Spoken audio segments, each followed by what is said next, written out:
and welcome to another episode of Brentcast Movie and TV Talk. So something I wanted to bring back is a sort of movie review thing, like I did on the early days of my other channel, where I tell what I liked, what could have been better. So I wanted to start by doing one on Batman v Superman, Dawn of Justice Ultimate Edition. And yes, I know I'm late to the party, but whatever. And yes, I know pretty much everything that can be said about this movie has been said about this movie, but I don't care. I just watched this like a couple nights ago, so that's what I'm gonna do. So here we go. The opening, where we see Bruce's parents get killed and everything, the opening was just unnecessary and it adds nothing to the movie. How many times do we have to see his parents get killed? I know that's part of Batman and Bruce's character, but by now we know this, so why did they have to show it again? Why is it that the people in the building that Bruce is trying to get to just decide to stay there as the battle between Superman and Zod is happening? They really just stay there and watch this battle happening as other buildings are being destroyed. Like, no! Get out of there now! Why did Bruce have to call them to tell them to get out? Why on earth did they put the tracker in Olsen's camera? Wouldn't that be the first thing the terrorists are going to check for tracking devices in? Put it in his ass! Seriously! I know I'm stealing this from Ralph the Movie Maker, but put it in his ass! No terrorist would look there. Why did they bother to put Jimmy Olsen in the movie at all? He had very little screen time and then he fucking died. Why? Other than, oh look, a character from the comics. What a pointless waste of a character. When the terrorists take Lois and hold her hostage, and Superman shows up. Well, how did Superman know where she was? How? I don't get that. I don't get why, when they went through the effort to burn those bodies, to frame Superman, because those terrorists shot the guys, and so they have bullet holes in them, and Superman doesn't shoot bullets, so there's no way Superman did that. It's pretty damn stupid. Which leads to the point of, why does the committee believe that Superman is at fault? Just send one of your people to look at the bodies and see the bullet holes, and then bam, you know that Superman isn't at fault. So Lex gets Zod's body from the government, who ran tests on it, and he wants to run tests on it because reasons. The whole candy scene was dumb and awkward. Why is Kathina the only person complaining about Superman? What exactly is her connection to the terrorist event anyway?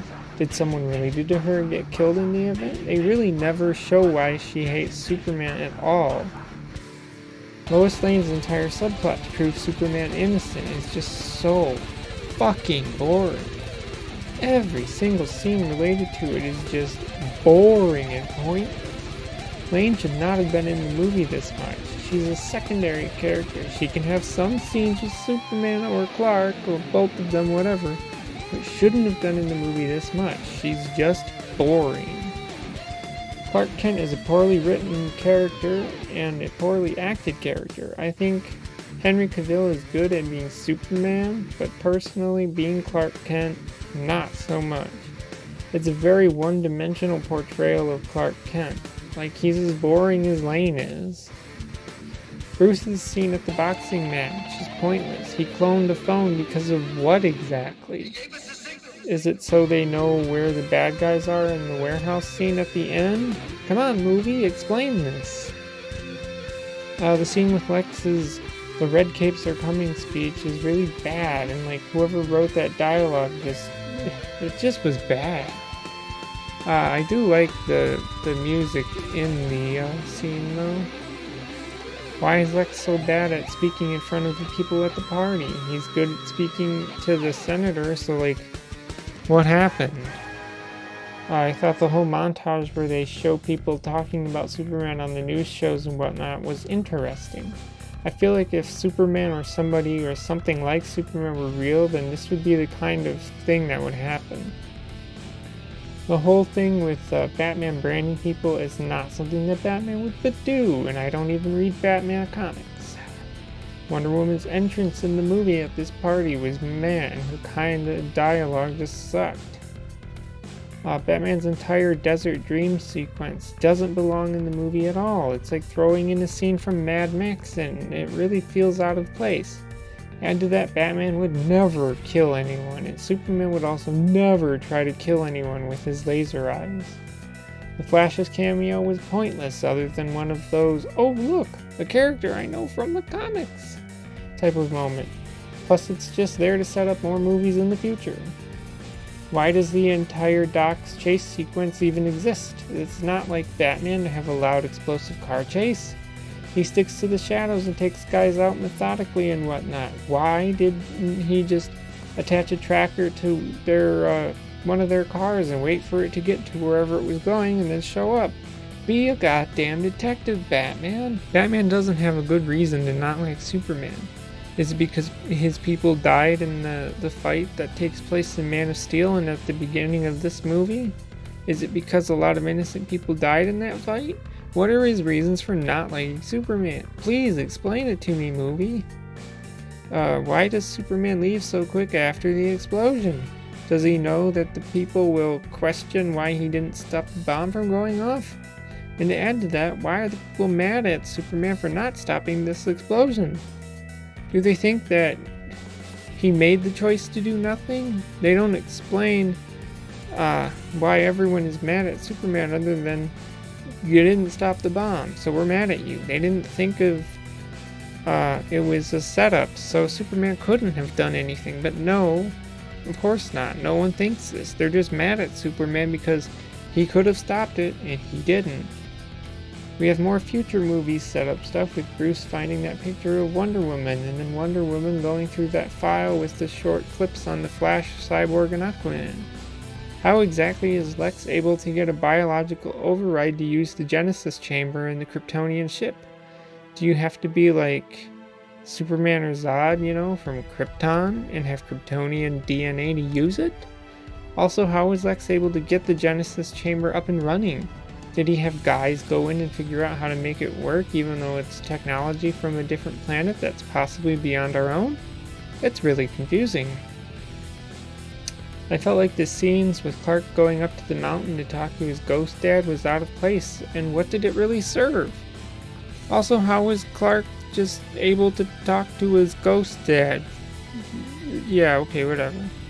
So then Batman just decides that he wants to fight Superman, he brings his kryptonite spear, and then lights up the bat signal to signal to Lex across the bay that he's ready. I don't know. I just don't get how Batman thinks he stands a chance. It's never really made clear why Lex wants Superman dead. He talks all this stuff about Superman's the devil and blah blah blah, but he never says why he hates Superman. Other than because he's Lex Luthor, and that's what he's supposed to do. But please, movie, tell me why Lex hates Superman.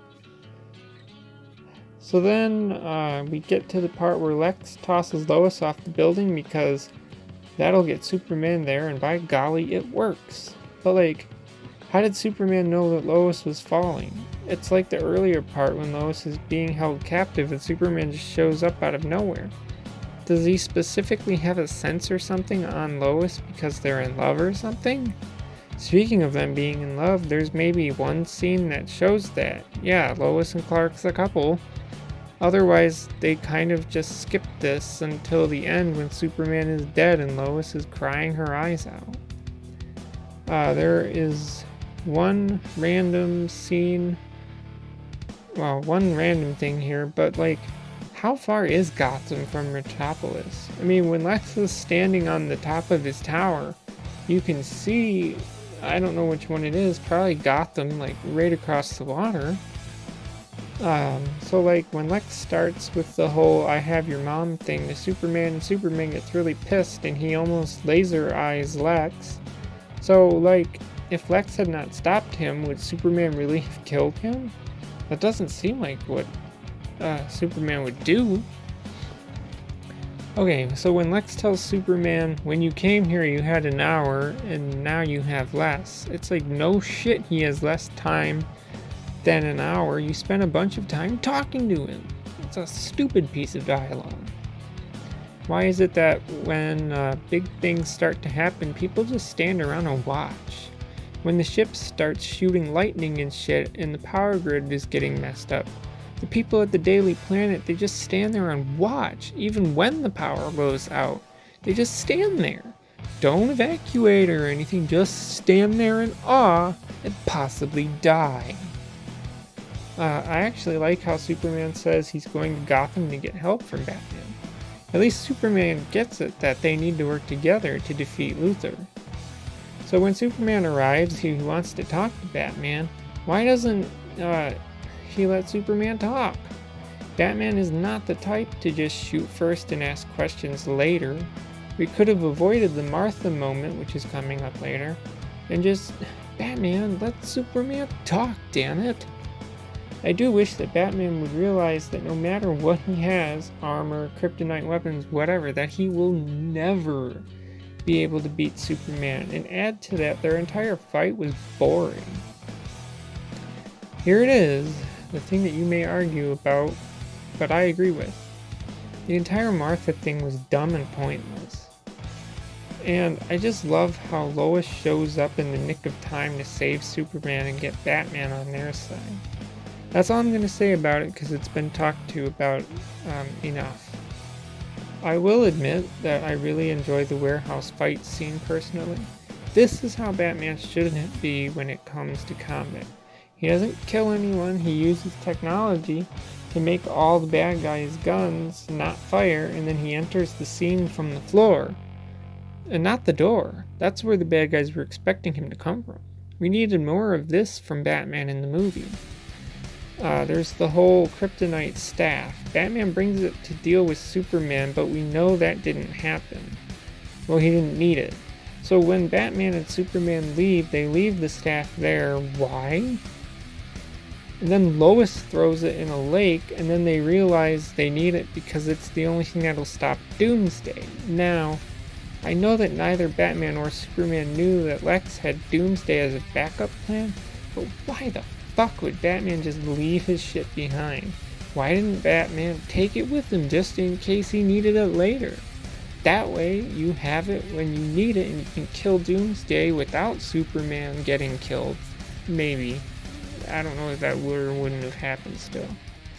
So then there's the whole Doomsday fight that it's just a third act big CGI villain fight with the thing that these movies like to do, but the fight is boring.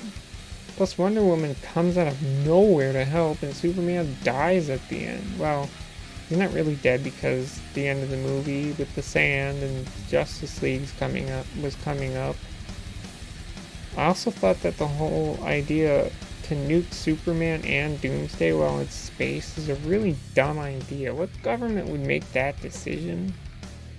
The movie didn't do a whole lot to earn its R rating. Like, there's some extra blood and that one guy who says, "What the fuck do you want?" And that's pretty much it.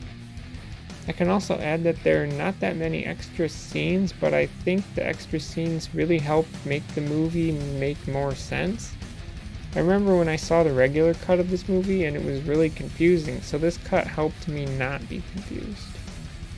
So there's my objective sort of review about Batman v Superman Dawn of Justice Ultimate Edition. I'm going to try to do more of these, but they take a lot of time to do, so maybe I'll just do like 1 or 2 a month. But don't take that as a promise, because it'll depend on my schedule. That's all I have to say, so if you want to add to the conversation, leave a comment below. As always, thanks for listening, and goodbye.